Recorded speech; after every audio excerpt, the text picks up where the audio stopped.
All right, so that was really interesting.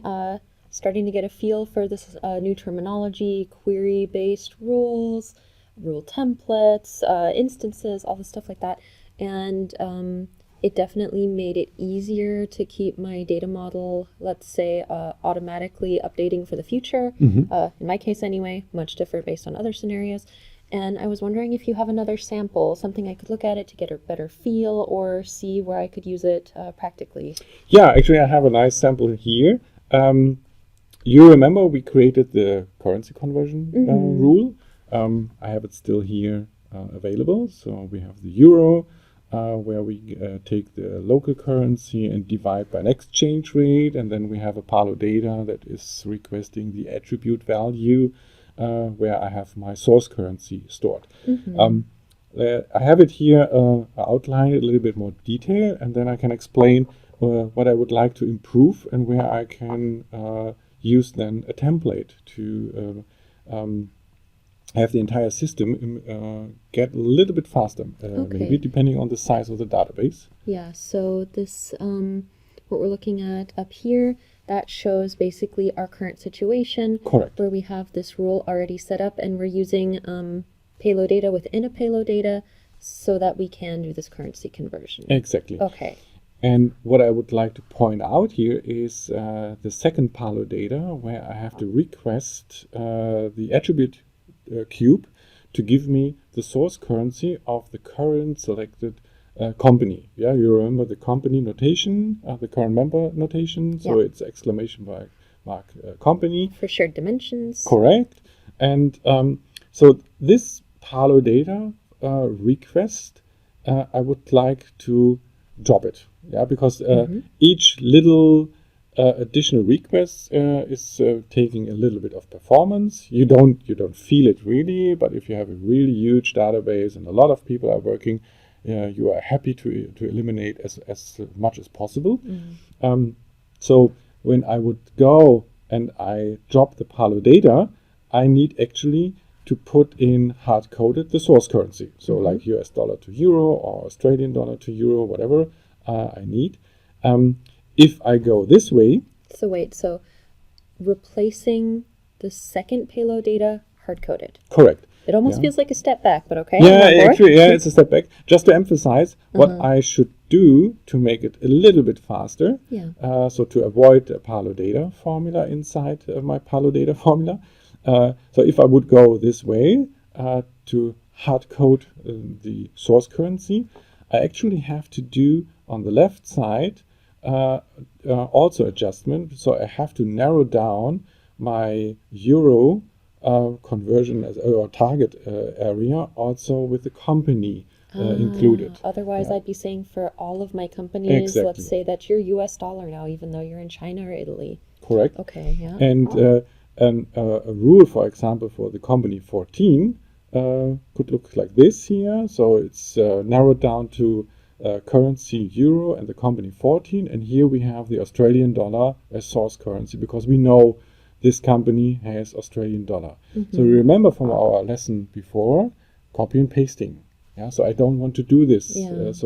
And this is the reason why in the past we have the design of the rule was exactly like we have on above here, that we have the Palo data included. Yeah, we wanted to be more dynamic. Now with the templates, we have another option. So we know now with the previous lesson that the template is actually helping us to generate multiple instances of a cube. So the manual steps to copy and paste the rule multiple times for each company and its source currency, maybe a rule template can take care of this. Okay, right? would we be using variables then? Exactly. Okay. Yeah. So, and this is now the steps I would like to show you. Actually, I'm going to take this adjusted rule here as my kind of foundation now, and I create a new rule. I put this here inside, and then I hit the refresh button. . 。 . 。 . 。 . 。 . . . . . . . 。 . . . . . . 。 . . . . . 。 . . . . . 。 . . 。 . . . . . 。 . . . . 。 . .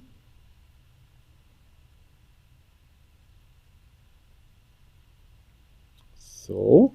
So this rule would work, yeah, but as I said, we do not want to make this copy and pasting manually.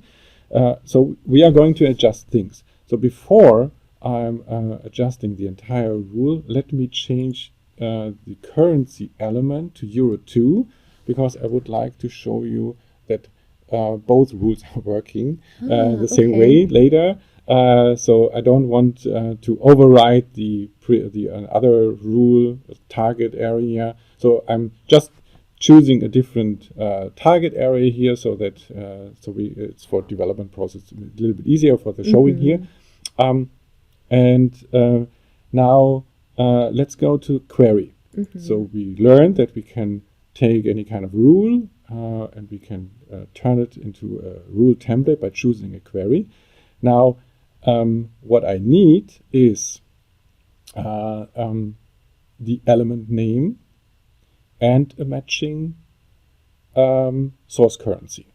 So I know that the element 14 is in my company dimension, and I know that the matching currency is an attribute inside this company dimension. So I need to choose a query where I have access to a dimension element and an attribute. Okay. So I can choose now dimension element like attribute, and the system now gives me the company dimension. So this is because the company dimension is really the first element in the list of dimensions. So this is a coincidence now. Attribute, I need the attribute currency here. And you see, again, I have a lot of columns here. And you remember the columns are representing variables. So what I have is exactly the matching information I need, each element and its associated or matching attribute value with the currency code.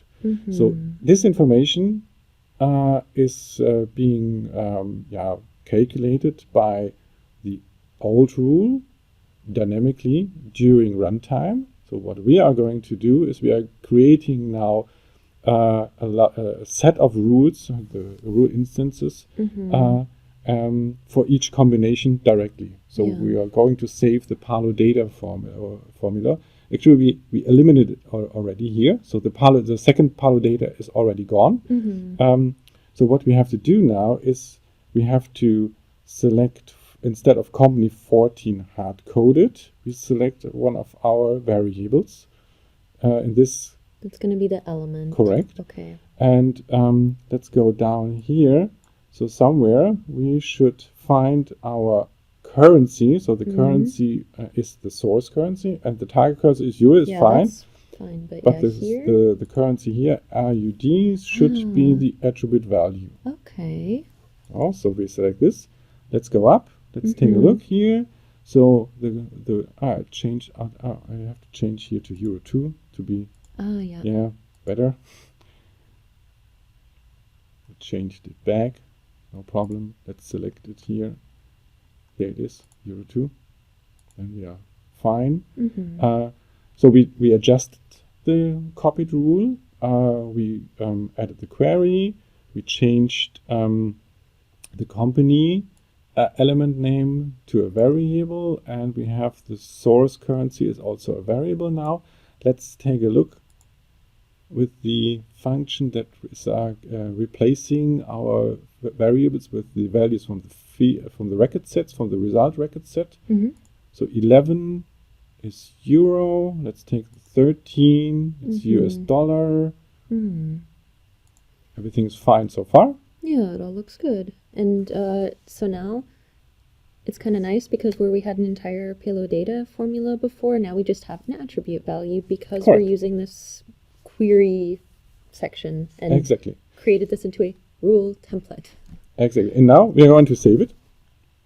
So the new rule is immediately actually a new rule template. We have to go back to the rules overview. We have both here side by side, the old rule, the new rule template.